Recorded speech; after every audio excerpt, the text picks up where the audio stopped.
umutoza watoje Amavubi kocha Torsten w'Umudage arifuza kugaruka gutoza Amavubi. Umutoza Torsten w'Umudage watoje Amavubi akaba yarasezeye umwaka wa 2025 yaramaze imyaka muri 2023 aho yagiye amaze gutsinda Afrika y'Epfo nubwo nta qualification ikomeye ishangiye ryose yaba yaratujyanyemo ariko yerekana ko afite performance nziza. Umukocha Torsten rero akaba akomeje gukurikirana Amavubi aho hafi ayakurikirana hafi imikino yose yakinya ayivugaho. Nubwo yagiye abantu bemeranya ko yarazi gutoza ariko nawe yararuhanyije cyane kuko kugira ngo batandukane yagiye asaba byinshi cyane sinamafaranga gusa ahubwo yarafite condition zigoranye. Umutoza yifuzaga ko ikipe y'igihugu Amavubi ngo ajya yitoza yibereyeho mu Budage ngakaza ariko Amavubi afite match gusa bese afite ibintu by'amananiza menshi cyane. Rero akomeje kwifuza gutoza Amavubi gadukurikirane bye. Mfite message urumva ariko hagati aho ngaho mfite message iva kwa Torsten Frank Spittler umutoza w'Amavubi twarekuye Umudage arimo aratanga inama kuri ekipe y'igihugu Amavubi kumva nkoranyambaga zose ayo makuru ko ari wowe ufite wenyine n'ubwino aya makuru Torsten yaganiriye n'umujene w'umunyamupira witwa Eric Tubazane wari wahoze ari SG wa Etoile de l'Est aheruka kuri iyi ntebe Karenzi aza kuwa gatandatu tumutumira yaricaye muri intebe ya Karenzi anaduha ubwino ntazibagirwa atubwira ati buriya vice president wa Ferwafuyo wo muri migration ati yashyizemo imbaraga ze nyinshi zishoboka abonye ahubwo bamwanze akora kuri Ferati niyo twakoranaga namubwira ngo ari umwana nabonye i Burayi akabyishimira ariko bagenzi be aho utenyira ntibabyumve ati nawe yacitse intege ati yarabyihoreye isa adushireho ifoto ya Torsten bibaye ngombwa yanayihuza ni Adera Murushi none turebe izi nama aha abanyarwanda kubijyanye n'umupira. Torsten wa Mudage ubibereye mu kiruko cy'izabukuru menya no gutoza yarahagaritse n'ahandi ashaka gutoza yari yaravuze ko gutoza u Rwanda izaba ari ikipe ya nyuma toje arimo ararya amafaranga ari kumwe na famille yarishimye ariko ntabwo ashimishwe no kubona ekipe yavuyemo ikina nk'ibyo yarayikinnye niko yavuze ibyo yavuze ndaza kubisoma ariko ntabwo yamushimishije aratanga inama se yishimye mushimye zatanga inama kwa Felista ngize ngo yavuze ngo ibyo yarayikinye simbyeme n'umudage n'umuzungu usavugaga muzungu usaganira gutyo ubundi umuntu utaratwemeraga niyo dutsinze mbona bataginga ni McKinstry ngo hey McKinstry y'abantu one hey ubu usanga bataginga ati wabonye resultat uko byagenze amafoto iyo foto nasabye nimara kugeraho ndabwira ubutumwa yahaye abanyarwanda anyuze kuri Eric Tubazane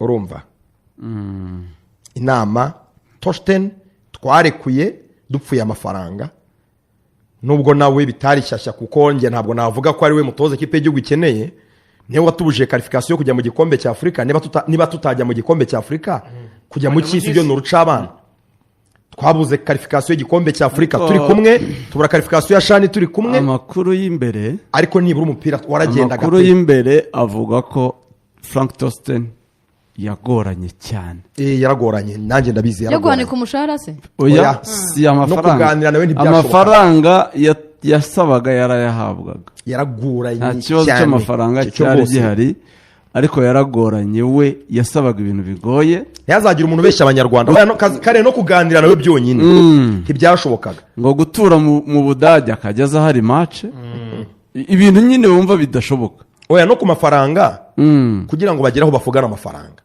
yababijije icyuya rero umuntu yaravugaga ngo yari karamye avuga ngo kubyo mbakorera murabona amafaranga mpembwa ari yakwiye ngo nongera amasezerano akavuga ngo murebe ikinkwiriye Ferwafa imuha proposal y'amafaranga yisumbuye ko yahembwaga aho kugira ngo abasubize ajya mu itangazamakuru muri press conference aravuga ngo nasuzugwe na federation ngo amafaranga banyeretse bashaka kumpa nibyo nakoze ntibihura none se urashaka amafaranga kutayasaba ngo uvuge ngo ndifuza kugira ngo nongere amasezerano uragira ngo bayarote bazarota ayushaka nawe rero yari umuntu ugoranye cyane kuganira nawe byari bigoranye abantu badakora ikosa ryo kuyoba bavuge ngo federation ngo irukanye umutoza ngo wari ushoboye nawe kubijyanye no kwesa imihigo ntabwo yesheje kwirukanwa byari ngombwa niba utikarifiye kujya muri kani Karenza bivuze ntabwo yirukanwe n'ibiganiro byanze n'urugero niba unaniwe kujya muri kani ikindi se n'iki dukeneye umutoza urenze Torsten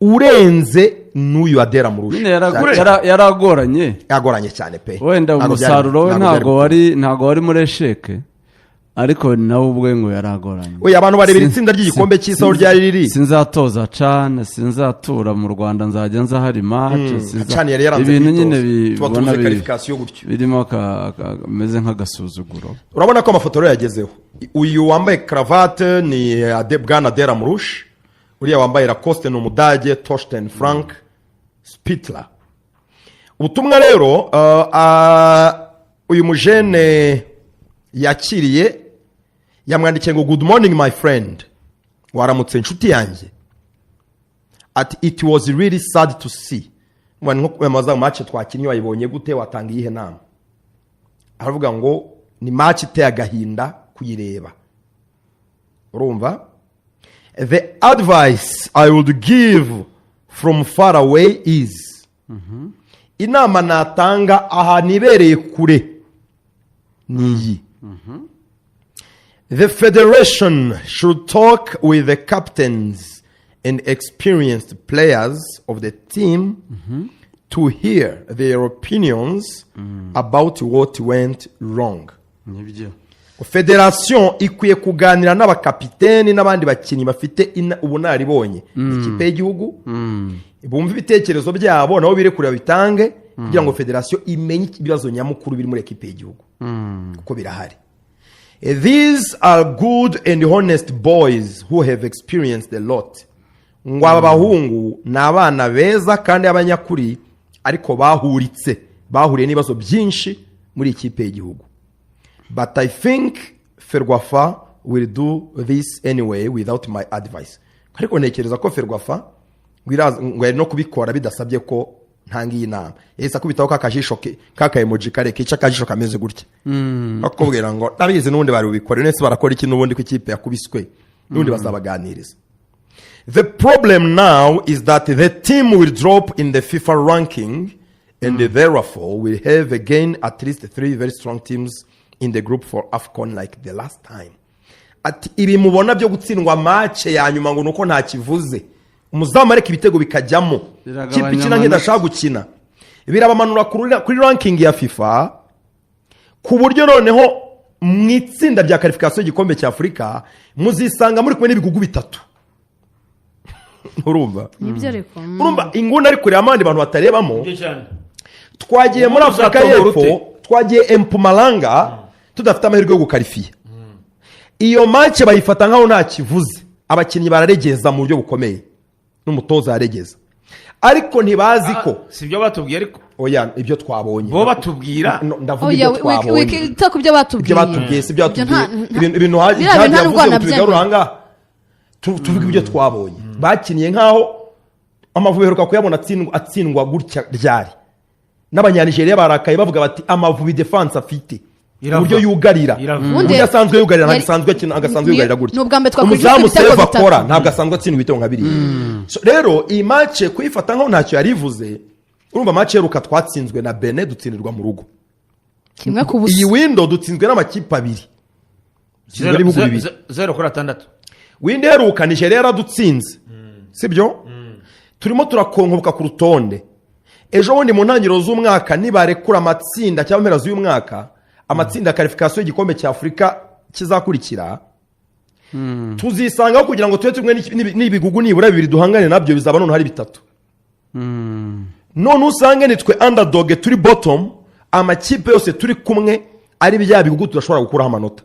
Icyo ni ikintu umutoza nka Torsten areba avuga ati match yose muciye amazi iri muri window ya FIFA ngo nuko nta kivuze mamuri kumanuka mu rwobo mutazigera muvamo n'amakrebe yacu nicyo kiyabaho go rutsindwa buri gihe urutombora ibigugu natwe rero ubwo mwitsinda tuzisangamo ibyago dufite tuba turi kumwe n'ibihugu bikomeye ushobora gusanga uri kumwe na Maroc ibyago dufite na Gabo urumva Maroc na Gabo na Cape Verde neza ibyago dufite turi kumwe na za Sudani y'Epfo cyane nuko batubara Sudani y'Epfo izatombora Somalia Seychelles naho turi byoroshye byo muri Afrika turi muri ako gakanga Eritrea uzi icyo bivuze usanga hejuru yawe niba ari itsinda ry'amakipe ane ikipe yoroshye irimo izaba ari Cape Verde iri mu gikombe cy'isi. Ayaya. Hejuru yaho gato cyangwa se Guinea. hejuru yaho gato hari Guinea, Buriya hari ibihugu Guinea Conakry, hejuru yaho hari Maroc. Ntunyobye. None ayo makipe uzatsindiye. Ntunyobye.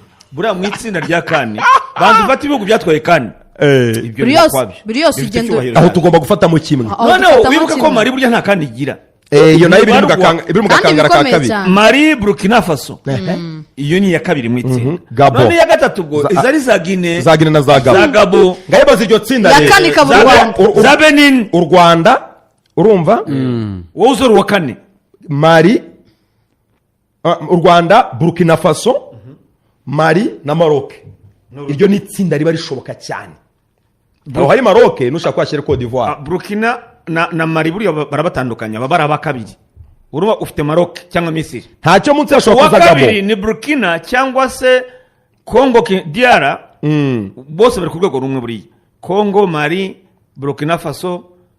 Ariko munsi gato ashobora kuza Gabo. Uwa bari uwa kabiri. Uwa gatatu rero kora kwa ruvuze. Benin, Gabon, Guinea Conakry.